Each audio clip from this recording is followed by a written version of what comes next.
वलक़द यस्सरनल क़ुरआन लिज़्ज़िक्रि फ़हल मिन मुद्दकिर। और हमने कुरान को समझने के लिए आसान कर दिया है, तो कोई है कि सोचे समझे। दीनी व फ़िक़ही मालूमात और तफ़सीर कुरान के लिए मुफ्ती मोहम्मद आज़म बख्तियार यूट्यूब चैनल सब्सक्राइब करें, वीडियो शेयर करें और बेल आइकॉन दबाना मत भूलिए ताकि हमारी नई आने वाली अपडेट आपको मिलती रहे। अम्मा बादु फ़अऊज़ु बिल्लाहि मिनश शैतानिर रजीम। बिस्मिल्लाहिर रहमानिर रहीम। मा काना मुहम्मदुन अबा अहदिम मिर रिजालिकुम वलाकिन रसूलल्लाहि व खातमन नबिय्यीन व काना अल्लाहु बिकुल्लि शैइन अलीमा। सदक़ल्लाहुल अज़ीम। मेरे अजीज़ों भाइयों, दोस्तों, बुजुर्गों, गुज़िश्ता कई जुमे से ख़त्म नबूवत पर बयान आप हज़रात समाअत फरमा रहे हैं। इस मसले की अहमियत की वजह से इसको मज़ीद खोला जा रहा है ताकि अच्छी तरीक़े से ये मसला हमारे ज़हन नशीन हो जाए और हम अपनी नस्ल को ये बात बतला सकें और कोई शैतान, कज़्ज़ाब, दज्जाल हमें और हमारे बच्चों को धोखा ना दे सके कि ये कुरान से कादियानी की नबूवत साबित है। ये कह कि हमें कुरान की आयतें पेश ना कर सके कि देखो जी इससे साबित है। इसलिए मुसलसल ये बयान चल रहा है क्योंकि ये हमारे ईमान का लाजमी हिस्सा है। इसके बगैर ईमान मुकम्मल नहीं। इस मसले में 1 इंच की इधर और उधर ईमान से बाहर निकाल देगा। 1 इंच सहाबा रिज़वानुल्लाह अलैहिम अजमाइन ने किसी किस्म की कंप्रोमाइज इसमें नहीं की। सबसे ज्यादा कुर्बानियां खत्म नबूवत के मसले पे लगी हैं। इसलिए यह मसला इतना ऐसा नहीं है कि बस ठीक है, बल्कि ये बहुत अहम मसला है। जो आयत आप हजरात के सामने पढ़ी गई, मा काना मुहम्मदुन अबा अहदिम मिर रिजालिकुम वलाकिन रसूलल्लाहि व खातमन नबिय्यीन, कि मोहम्मद सल्लल्लाहु अलैहि वसल्लम तुम में से किसी मर्द के बाप नहीं है। तुम सारे जितने मर्द हो, इन मर्दों में से किसी के बाप नहीं है। क्या है? वलाकिन रसूल अल्लाह, अल्लाह के रसूल हैं, व खातमन नबिय्यीन, और नबियों के खातिम हैं। 3 मसले इस आयत के अंदर अल्लाह रब्बुल इज़्ज़त ने बयान किए हैं और बहुत अहम मसले हैं जिसका समझना ज़रूरी है। और इस आयत की तशरीह कई तरीक़े से हो सकती है। एक तरीक़ा ये बयान किया जाए कि जिस नबी का कलमा हमने पढ़ा है उस नबी का नाम क्या है? फरमाया कि उसका नाम मोहम्मद है। जिस नबी का हमने नाम कलमा पढ़ा है उस नबी का उस नबी का काम क्या है? कहा वलाकिन रसूल अल्लाह, इस नबी का काम रिसालत है, अल्लाह की रिसालत, अल्लाह का पैगाम पहुंचाना। जिस नबी का हमने कलमा पढ़ा है उस नबी का मकाम क्या है? फरमाया व खातमन नबिय्यीन, इस नबी का मकाम कि ये आखिरी नबी हैं और सबसे बड़े नबी हैं। आखिरी नबी हैं और सबसे आला नबी हैं। एक उन्वान तो इस आयत में ये बन सकता है कि हमारे नबी का नाम क्या है, हमारे नबी का काम क्या है, हमारे नबी का मकाम क्या है। और दूसरे इस तरीके से भी इस आयत को समझा जा सकता है कि इस आयत के अंदर अल्लाह रब्बुल इज़्ज़त ने नाम मोहम्मद क्यों लिया, अहमद क्यों नहीं लिया? और वलाकिन रसूल अल्लाह, अल्लाह ने रसूल कहा, नबी क्यों नहीं कहा? और खातमन नबिय्यीन कहा, खातमुर रुसुल क्यों नहीं कहा? इसको समझना। तो आज मैं आप हजरात के सामने इस बात को बयान करना चाहता हूं कि अल्लाह रब्बुल इज़्ज़त ने मोहम्मद कहा, अहमद नहीं कहा। सबसे पहले तो किसी आयत को समझने के लिए उसका पस मंजर का समझना बड़ा जरूरी है। जब तक पस मंजर, जिसको शान नुज़ूल कहते हैं, शान नुज़ूल मालूम ना हो तो उस वक्त तक आयत का मतलब सही समझ नहीं आ सकता। शान नुज़ूल का समझना जरूरी है। सहाबा और शान नुज़ूल समझ आएगा सहाबा से। सहाबा बतलाएंगे कि ये आयत किस मौके पर नाजिल हुई और इस आयत के नाजिल होने की वजह क्या बनी। तो इस आयत का शान नुज़ूल ये है कि हज़रत सल्लल्लाहु अलैहि वसल्लम दो शान नुज़ूल बयान किए। एक का ताल्लुक तो पीछे वाली आयतों से है कि हज़रत सल्लल्लाहु अलैहि वसल्लम ने हज़रत ज़ैद रज़ी अल्लाहु अन्हु को मुँह बोला बेटा बनाया था, और उस जमाने के अंदर मुँह बोले बेटे की वही हैसियत होती थी जो असली नस्बी बेटे की होती थी। तो अल्लाह रब्बुल इज्जत को ये बात खत्म करनी थी कि नस्ली बेटा और है, मुँह बोला बेटा की हैसियत नस्ली बेटे की नहीं है। नस्ली बेटा, नस्बी बेटा वो होता है जो आदमी से पैदा हो, और ये सिर्फ मुंह से बोला है। तो मुंह से बोल के किसी को बेटा नहीं बनाया जा सकता। इसको तोड़ने के लिए, इस रस्म को खत्म करने के लिए एक तो पहले ज़ैद इब्ने मोहम्मद अल्लाह ने बनाया। ये सारी अल्लाह की तरफ तकवीनियात चलती है कि पहले अल्लाह ने दिखाया कि मेरे मोहम्मद सल्लल्लाहु अलैहि वसल्लम ने एक को अपना मुंह बोला बेटा बनाया कि ये मेरा बेटा है, मैंने इसको अपना बेटा बना लिया, जिसे हमारी जुबान में लेपालक कहते हैं। मुंह बोला लेपालक बेटा बना लिया, और फिर उसकी तरबियत बिल्कुल अपने बेटों के तरह की, और फिर उनकी शादी की हजरत ज़ैनब रज़ी अल्लाहु अन्हा से, जो हजरत सल्लल्लाहु अलैहि वसल्लम की फुफीज़ात बहन थी, उनसे निकाह हुआ। ये सारी तकवीनियात और सारा जो मरहलावार काम हुआ, ये अल्लाह की हिकमत है, अल्लाह की मर्जी से और अल्लाह की चाहत से, ताकि बेस बने मसले का क्या बने, बेस बने। तो अल्लाह बेस बनाते हैं। तो हजरत ज़ैनब रज़ी अल्लाहु अन्हा से निकाह हुआ, मियाँ और बीवी की बन ना सकी, और बात तलाक पर ख़त्म हुई। हजरत ज़ैद रज़ी अल्लाहु अन्हु ने हजरत ज़ैनब रज़ी अल्लाहु अन्हा को तलाक दे दी। तलाक देने के बाद अब एक मसला तो ये था कि हजरत ज़ैद नबी सल्लल्लाहु अलैहि वसल्लम के मुंह बोले बेटे, तो इससे नबी सल्लल्लाहु अलैहि वसल्लम को बड़ा दुख हुआ। फिर अल्लाह रब्बुल इज्जत ने ये हुक्म नाज़िल किया इस वाक़े से पहले कि मुंह बोला बेटे की कोई हैसियत नहीं, और मुंह बोला बेटा को उसके असल नाम से पुकारा जाए, उसके असल बाप के नाम से पुकारा जाए।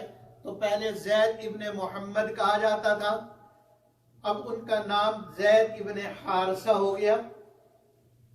अब मोहम्मद सल्लल्लाहु अलैहि वसल्लम का नाम साथ में लगना, ये बहुत बड़े एजाज की बात थी, बहुत बड़े एजाज की बात थी। अल्लाह ने इस हुक्म को खत्म किया कि मुंह बोला बाप नहीं है, लिहाजा इब्ने मोहम्मद ना कहा जाए, इब्न हारसा कहा जाए। इससे सहाबी का दिल दुखा, हजरत ज़ैद रज़ी अल्लाहु अन्हु का। अल्लाह ने उनके दिल जोई ऐसी की कि कुरान हकीम के अंदर सहाबा रिज़वानुल्लाह अलैहिम अजमाइन का जिक्र है इशारों में, सहाबा का जिक्र है इशारों में। ये वाहिद सहाबी है जिनका नाम लेकर अल्लाह ने जिक्र किया, जिनका नाम लिया। फलम्मा क़ज़ा ज़ैदुन, ज़ैद नाम लेकर अल्लाह रब्बुल इज्जत ने जिक्र किया। दूसरा मसला, फुफीज़ात बहन को तलाक हुई। ये नबी अकरम सल्लल्लाहु अलैहि वसल्लम के लिए दुख की बात थी कि आपने निकाह फरमाया था। तो अल्लाह रब्बुल इज्जत को एक और रिवाज खत्म करना था। वो रिवाज ये खत्म करना था कि मुंह बोला बेटा नहीं है, तो सगे बेटे की बीवी से निकाह हराम है, सगे बेटे की बीवी से निकाह हराम है, लेकिन मुंह बोले बेटे की बीवी से निकाह हराम नहीं है अल्लाह के यहाँ। इसलिए अल्लाह रब्बुल इज्जत ने ये काम अपने नबी सल्लल्लाहु अलैहि वसल्लम से करवाया कि नबी अकरम सल्लल्लाहु अलैहि वसल्लम को हुक्म दिया कि ज़ैनब से निकाह कर ले। अब दो मसले वहां थे। एक तो ये था कि लोग क्या कहेंगे, क्योंकि रिवाज यही था, लोग क्या कहेंगे और लोग ताने देंगे। तो अल्लाह रब्बुल इज्जत ने फरमाया कि ताने की आप फिक्र ना करें, ये ताना नहीं दे सकते, ये ताना नहीं दे सकते। जो आदमी बड़ा होता है ना, उसके मुखालफिन भी बड़े होते हैं। जो ज्यादा आला ओहदे पर होता है उसके मुखालफिन भी बहुत ज्यादा होते हैं। अल्लाह को मालूम था कि मोहम्मद सल्लल्लाहु अलैहि वसल्लम के मुखालफिन जैसे इस जमाने में है, वैसे हमेशा नबी अकरम सल्लल्लाहु अलैहि वसल्लम के मुखालिफिन भी दुनिया के अंदर आते रहेंगे। इसलिए अल्लाह रब्बुल इज्जत ने इस आयत में नाम मोहम्मद रखा, अहमद नहीं रखा। उसकी वजह मैं अभी अर्ज करता हूं। तो नबी अकरम सल्लल्लाहु अलैहि वसल्लम ने हजरत ज़ैनब रज़ी अल्लाह अन्हा से निकाह कर लिया, और ये निकाह अल्लाह ने कराया, ये निकाह अल्लाह ने कराया। इसलिए अल्लाह फरमाते हैं कि फलम्मा क़ज़ा ज़ैदुम मिन्हा वतरन ज़व्वजना, हमने निकाह किया। तो ये दुनिया का वाहिद निकाह है जिसका निकाह खां खुद अल्लाह है। निकाह पढ़ाने वाला कौन है? खुद अल्लाह है। इसलिए हज़रत ज़ैनब रज़ी अल्लाह अन्हा दूसरी अज़वाज मुतहरात पर यूं फख्र किया करती थी कि तुम्हारा निकाह जमीन पे हुआ है, मेरा निकाह आसमान पे हुआ। तुम्हारा निकाह किसी का निकाह सिद्दीक़ अकबर ने पढ़ाया रज़ी अल्लाह अन्हु, किसी का किसने, और मैं वो वाहिद हूँ जिसका निकाह खुद अल्लाह ने पढ़ाया। तो ये इनको अल्लाह ने एजाज दिया, कितनी बड़ी एजाज की बात। और फिर नबी अकरम सल्लल्लाहु अलैहि वसल्लम की ज़ौजा मुहतरमा और सारी उम्मत की माँ बना दिया। दूसरा वाक़या इसमें यह हुआ कि नबी अकरम सल्लल्लाहु अलैहि वसल्लम के साहबजादे हजरत कासिम रज़ी अल्लाह अन्हु का इंतकाल हो गया। तो काफिरों ने, मुशरिकीन ने बड़ी खुशियां मनाई, और वो कहने लगे कि चलो जी इनको छोड़ दो, करने दो, इनकी नरीना औलाद, इनका बेटा कोई है ही नहीं, बेटियां ही हैं, और नस्ल चलती है बेटे से, काम होता है बेटे से, बाप का काम संभालता है बेटा। तो बेटे इनके है ही नहीं, इसलिए इनको छोड़ दो, जब तक ये करते रहे, और जब इनका इंतकाल हो जाएगा और दुनिया से चले जाएंगे तो फिर इनका काम भी बंद हो जाएगा और दीन भी बंद हो जाएगा। तो अल्लाह रब्बुल इज्जत ने फरमाया मा काना मुहम्मदुन अबा अहदिम मिर रिजालिकुम, कि मोहम्मद सल्लल्लाहु अलैहि वसल्लम तुम में से किसी के, तुम जितने हो, एक तो हजरत ज़ैद रज़ी अल्लाह अन्हु मर्द, हजरत ज़ैद रज़ी अल्लाह अन्हु मर्द, इसलिए फरमाया कि हजरत ज़ैद के बशमूल तुम जितने भी मर्द हो इस वक्त मौजूद हो, उनमें से किसी के बाप मोहम्मद सल्लल्लाहु अलैहि वसल्लम नहीं है। तो जो इसका इस तरीके से कनेक्शन जुड़ता है पिछले वाक़े से, समझ आ रही है। और आगे कि नबी अकरम सल्लल्लाहु अलैहि वसल्लम किसी के बाप नहीं, तो फिर आगे काम होगा कैसे? तो अल्लाह रब्बुल इज्जत ने यह बतलाया कि नबी अकरम सल्लल्लाहु अलैहि वसल्लम के सुलबी और नस्बी औलाद कोई नहीं, नस्बी बेटा कोई नहीं, औलाद नरीना कोई नहीं। लेकिन तुम ऐसी खुशियां मना रहे हो, नबी अकरम सल्लल्लाहु अलैहि वसल्लम के इस वक्त रूहानी औलाद 1,24,000 है, 1,24,000 सहाबा रिज़वानुल्लाह अलैहिम अजमाइन, ये सारी रूहानी औलाद है। और फरमाए कि क़यामत तक जो भी कलमा पढ़ेगा ला इलाहा इल्लल्लाह, वो सारे के सारे नबी अकरम सल्लल्लाहु अलैहि वसल्लम की रूहानी औलाद होंगे। बल्कि जो ना पढ़े वो भी रूहानी औलाद है, पढ़ के वो फरमा बरदार औलाद बनेगा, ना पढ़ने की वजह से ना फरमान औलाद है। लेकिन क़यामत में जो होगा वो सारे नबी अकरम सल्लल्लाहु अलैहि वसल्लम की रूहानी औलाद हैं। तो अल्लाह ने काफिरों को ये जवाब दिया कि तुम एक कासिम के इंतकाल पे खुशियां मना रहे हो, हमने अपने मोहम्मद सल्लल्लाहु अलैहि वसल्लम को इतनी औलादे अता फरमाई जिनकी तादाद गिनी नहीं जा सकती। 1,24,000 जिंदगी में, 1,24,000 औलादे जिंदगी में, और लाखों करोड़ों औलाद इनके दुनिया से जाने के बाद इनकी होंगी, और इनकी नस्ल क़यामत तक चलेगी और कभी इनकी नस्ल खत्म नहीं होगी। अबूवत, बाप का रिश्ता और बेटे का रिश्ता, ये दो तरह का होता है, एक सुलबी और नस्बी। सुलबी और नस्बी। हम सब के नस्बी बाप कौन? आदम अलैहिस्सलाम। सारी इंसानियत के नस्बी बाप हज़रत सल्लल्लाहु अलैहि वसल्लम है। और हर जमाने में जो नबी आया उस जमाने के लोग, उनकी उम्मती, वो सारे उस नबी की रूहानी औलाद थी, नबी की रूहानी औलाद थी।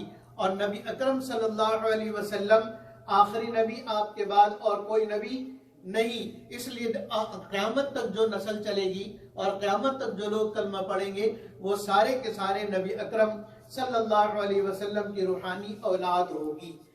तो फरमाए मा काना मुहम्मदुन अबा अहद, किसी के बाप जिस्मानी नहीं है, किसी के बाप जिस्मानी और किसी के बाप नस्बी नहीं है, लेकिन वलाकिन रसूल अल्लाह, ये अल्लाह के रसूल हैं, अल्लाह के रसूल है।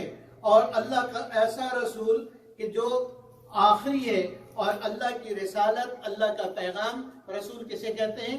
जो अल्लाह से ले और मखलूक को दे। अल्लाह का पैगाम उसके पास आए, उसके क़ल्ब अतर पे उतरे और फिर वो आगे पहुंचाए। इसलिए कि अल्लाह रब्बुल इज्जत अगर अपना पैगाम डायरेक्ट दे तो कुरान के बारे में क्या फरमाया?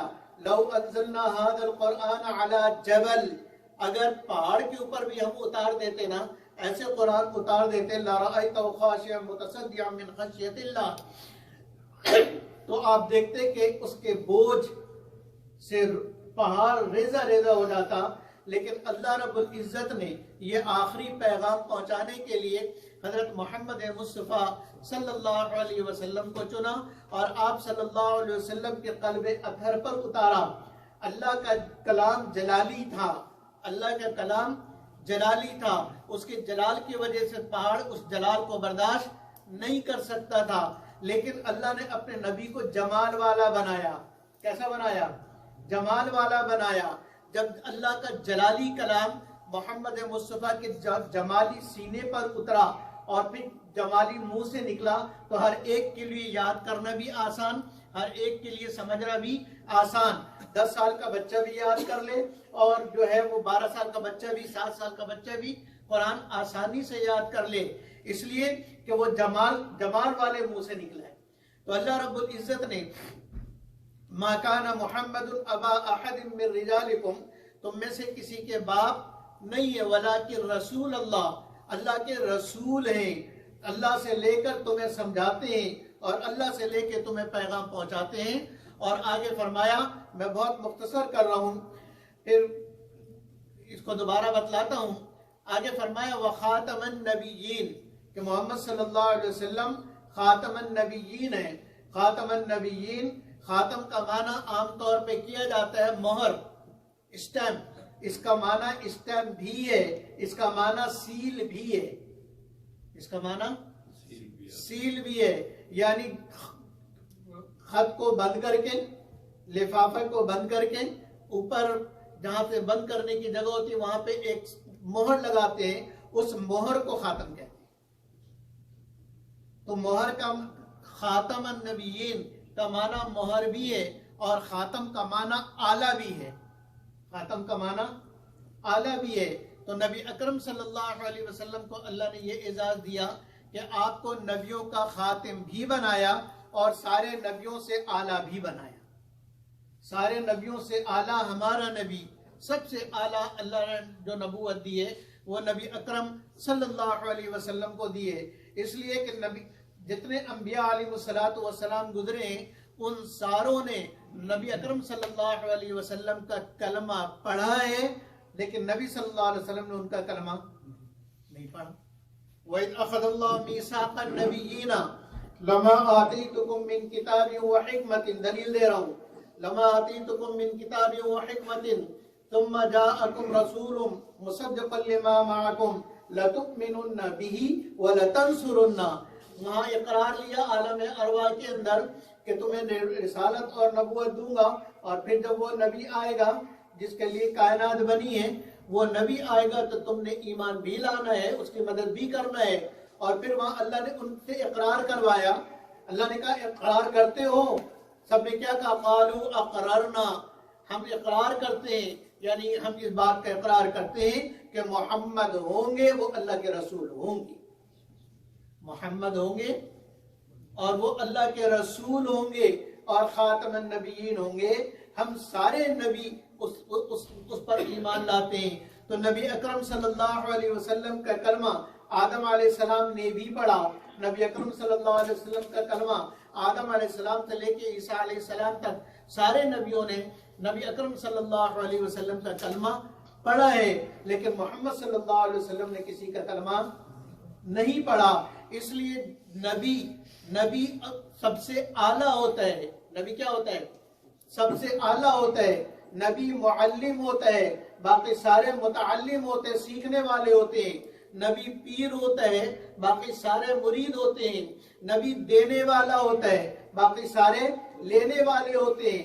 नबी इमाम होता है और बाकी सारे मुक्तदी होते हैं। या अपने अपने कौम और अपनी अपनी उम्मतों के इमाम जब इकट्ठे जमा हुए बैतुल मक़दस में, तो वहाँ इमाम बने मोहम्मदुर रसूलुल्लाह सल्लल्लाहु अलैहि वसल्लम, इसलिए कि इमाम इमामुल अंबिया के लिए। तो फरमाया वलाकिन रसूल अल्लाह, कि वो रसूल हैं अल्लाह के रसूल हैं। व खातमन नबिय्यीन, और नबियों पर सील हैं। यानी अब ये आ गए, अब इनके आने से नबूवत का दरवाजा बंद और इनके जाने से सहाबियत का दरवाजा बंद। जब ये आए नबूवत खत्म, अब इनके आने के बाद कोई और नबी, नया नबी नहीं आएगा। कोई और नया नबी नहीं आएगा। मेरे जुमले पर गौर करो, कोई और नया नबी नहीं आएगा। मैं कादियानियों के दजल का जवाब दे रहा हूं, कादियानियों को झूठ का, और कादियानी जो धोखा देते हैं उस धोखे का आपको जवाब सिखा रहा हूं कि कोई और नया नबी नहीं आएगा। वो कमबख्त अगर आपको धोखा दे और कहे कि तुम बताओ ईसा अलैहिस्सलाम आएंगे कि नहीं आएंगे, क़यामत से पहले ईसा अलैहिस्सलाम आएंगे कि नहीं आएंगे? जी आएंगे। तो तुम तो कह रहे थे कोई नबी नहीं आएगा। इसलिए मुफ्ती शफी साहब रहमतुल्लाह अलैह ने फरमाया कि यूं कहा करो कि कोई नया नबी नहीं आएगा, कोई नई शरीयत लेकर नहीं आएगा, कोई नया कलमा लेकर नहीं आएगा, कोई नया हुक्म लेकर नहीं आएगा। पुराने नबियों में से अगर कोई नबी आए तो ये खत्म नबूवत के खिलाफ नहीं है। ये नहीं कि ईसा अलैहिस्सलाम बाद में आए लिहाजा खातमुन नबिय्यीन तो वो हुए। खातमुन नबिय्यीन ईसा अलैहिस्सलाम हुए ना, क्योंकि आखिर में तो वो आएंगे।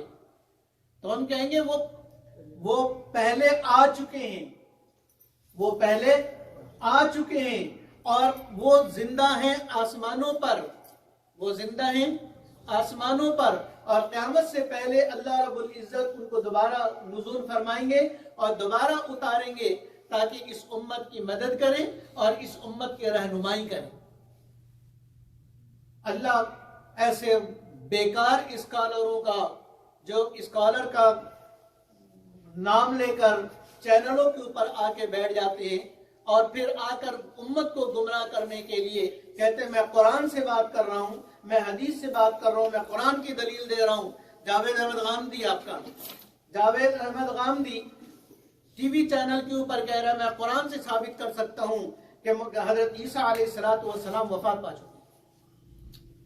ईसा अलैहिस्सलाम वफात पा चुके हैं, और ये गोया कि 1400 साल से, और सारे सहाबा का और सारे उम्मत को जो इस बात पे इजमा है कि हज़रत ईसा अलैहिस्सलाम को अल्लाह ने जिंदा आसमानों पर उठा लिया और क़यामत से पहले अल्लाह उनको दोबारा उतारेंगे, ये सब झूठ है। और मैं कुरान से ये साबित करता हूँ कि ईसा अलैहिस्सलाम का इंतकाल हो गया। और फिर वो आयत पढ़ता है, इन्नी मुतवफ़्फ़ीका व राफ़िउका इलैया। अल्लाह ताला ने ईसा अलैहिस्सलाम से कहा, इन्नी मुतवफ़्फ़ीका, मैं तुमको वफा दूंगा, व राफ़िउका इलैया, और तुमको अपने तरफ उठा लूंगा। तो ये आयत बतला रही है कि मौत आई, उनका इंतकाल हो गया, और फिर अल्लाह ने उनको, उनके जिस्म को गोया के आसमान पे उठा लिया। अब वो जिस अंदाज में बात करता है, आम आप क्या समझे, वो ठीक कह रहा है ना, इसलिए कि मुतवफ़्फ़ी का तो पहले है। मुतवफ़्फ़ी का क्या है, पहले है ना। मैं आपकी तरफ से इश्काल कर रहा हूं। मुतवफ़्फ़ी का लफ्ज़ क्या है, पहले है। तो पहले अल्लाह ने कहा कि मैं तुम्हें मौत दूंगा, फिर फरमाया वराफ़िउका इलैया, तो मैं अपने तरफ उठा लूंगा। तो इससे क्या पता चला कि पहले मौत दी और फिर उनको अपने तरफ उठा लिया। ये धोखा उसको यहां से लगा कि है जाहिल। मैं बरबला कह रहा हूं, ना कुरान का इल्म, ना हदीस का इल्म, ना कुरान के सियाक और सबाक को समझता है, और ना कुरान उसने कहीं पढ़ा है।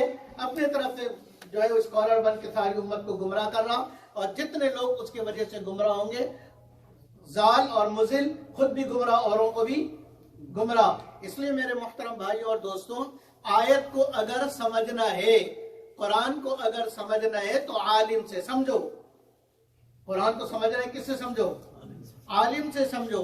अगर प्रोफेसर से और अगर डॉक्टर से कुरान को समझोगे, तो वो कुरान में ऐसी चीजें निकाल के तुम्हें गुमराह करेगा, ऐसी चीजें निकाल के तुम्हें गुमराह करेगा। हमारी अकल पता नहीं कहां चली जाती है कि यूं कहते हैं कि कुरान समझना तो हर एक का हर एक का हक है। वलक़द यस्सरनल कुरआन लिज़्ज़िक्रि फ़हल मिन मुद्दकिर, फ़हल मिन मुद्दकिर, कि कुरान को हमने बड़ा आसान किया है जिक्र के लिए, नसीहत के लिए। कोई है समझने वाला? तो जो कुरान कह रहा कि आसान है, मौलवियों ने मुश्किल बना दिया। मौलवियों ने क्या बना दिया?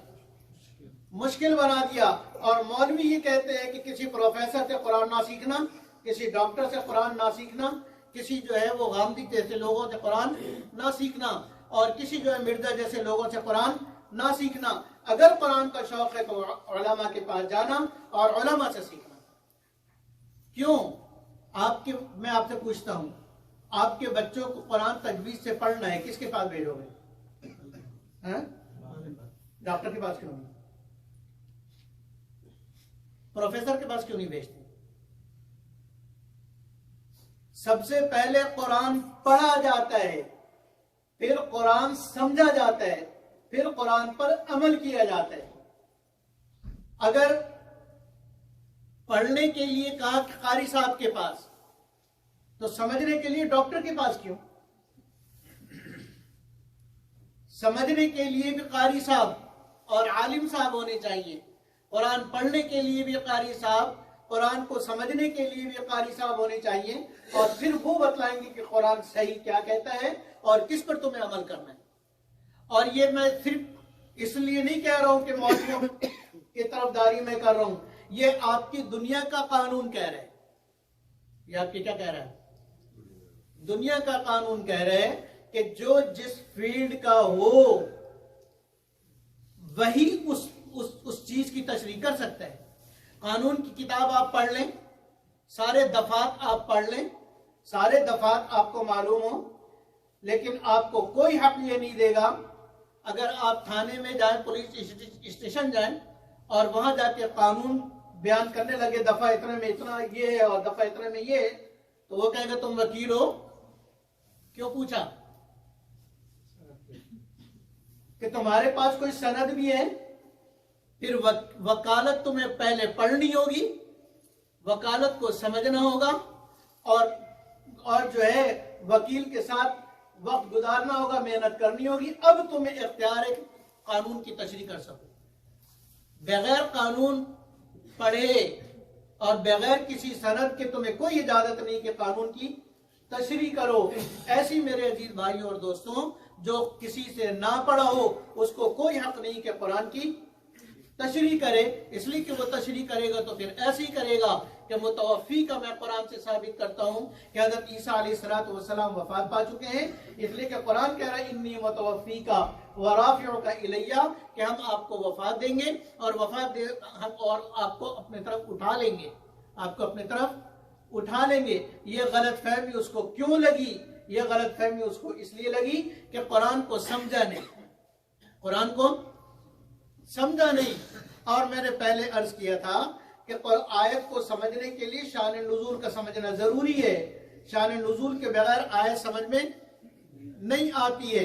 इस आयत का शान नुज़ूल क्या है? इस आयत का शान नुज़ूल ये है, हजरत ईसा अलैहिस्सलाम कमरे के अंदर, तसव्वुर कीजिए, हजरत ईसा अलैहिस्सलाम कमरे में बंद, चारों तरफ दुश्मन, चारों तरफ दुश्मन, और वो आए हैं ईसा अलैहिस्सलाम को कत्ल करने के लिए, सूली देने के लिए, ये तय करके आए। अब इस सिनेरियो में ये सोचिए कि हज़रत ईसा अलैहिस्सलाम ने दुआ की, और दुआ में हज़रत ईसा अलैहिस्सलाम ने ये कहा कि अल्लाह ये तो मुझे मारने आ गए, ये मुझे मारने आ गए, दरवाजा बंद है, दरवाजा खुलेगा ये मुझे मार देंगे। तो अल्लाह ने उनसे कहा कि मारने वाले ये नहीं है, इन्नी मुतवफ़ी का, मारने वाला तो मैं हूं। ये है इसका सिनेरियो कि इन्नी मुतवफ़ी का, ईसा ये तुम्हें मारने वाले नहीं है, मुतवफ़ी का, मैं तुम्हें मारने वाला, मैं हयात देने वाला हूं और मैं जिंदगी देने वाला हूं, मैं मौत देने वाला हूं। तो अल्लाह ने कहा कि ईसा घबराने की जरूरत नहीं, ये मौत के मालिक नहीं, ये तुम्हें मौत नहीं दे सकते, ये तुम्हें मार नहीं सकते, इन्नी मुतवफ़ी का, मैं तुम्हें मौत देने वाला हूं, ये नहीं देंगे। और अभी क्या होगा, यानी तसल्ली रखो, तुम्हें ये नहीं मार सकते, तसल्ली रखो, तुम्हें ये नहीं मार सकते। अभी मैं क्या करूंगा, वो राफ़िउका इलैया, तो मैं अभी अपनी तरफ उठा देता हूं। यह है इस आयत का सही शरत। लेकिन अगर सिर्फ अल्फाज को पढ़ेंगे तो फिर ऐसी गलतियां लगेंगी जो कुरान के भी खिलाफ, हदीस के भी खिलाफ, हदीस मुतवातिरा के भी खिलाफ, 1400 साल से उम्मत जिस बात पर मुत्तफिक है उसके भी खिलाफ होगी।